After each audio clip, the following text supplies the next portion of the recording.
مظفرآباد کی تحصیل گڑی دوپٹہ کا رہائشی خاندان انصاف کے لیے اسلام آباد آیا۔ صدر آزاد کشمیر سردار یعقوب خان بھی وہاں کشمیریوں کی آواز بلند کرنے کے لیے پریس کلب آئے ہوئے تھے، لیکن انصاف کے لیے آنے والے خاندان کو سردار یعقوب خان کی بات سن کر نہایت مایوسی ہوئی۔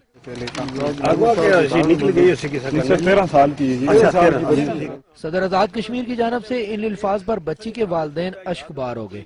صحافیوں کی طرف سے توجہ دلانے پر شاید جناب صدر کو رحم آ گیا اور انہوں نے خانہ پوری کے لیے آزاد کشمیر پولیس کے اعلیٰ افسر کو فون کیا اور اس کے بعد آتم تائی کی قبر پر لات مارتے ہوئے مظلوم خاندان کے ہاتھ پر 1000 روپے بھی رکھ دیے۔ میری بچی وہ زبردستی اٹھا کے لے گئے، اس کے بعد ہم نے FIR درج کروائی ادھر گڑی دوپٹہ تھانہ میں، انہوں نے ہمیں مایوس کیا۔ پولیس کوئی ایکشن نہیں لے رہی، 2 ماہ گزر گئے، کوئی ایکشن نہیں لے رہی، کوئی بچوں کو، کوئی چھوٹے چھوٹے بچوں کو گھر رو رہے ہیں۔ ایکسپریس نیوز کی خبر پر صدر آزاد کشمیر کا ایکشن کام دکھا گیا اور پولیس نے 5 ملزمان کو گرفتار کر کے مغوی بچی کو بھی بازیاب کرا لیا ہے۔ لڑکی کو پیر کے روز عدالت میں پیش کیا جائے گا۔ نامزد ملزمان جاوید، تنویر اور دیگر کا تعلق مقامی وزیر اطلاعات بازل نقوی کے علاقہ سے ہے۔ محمد عدنان مختار، ایکسپریس نیوز، اسلام آباد۔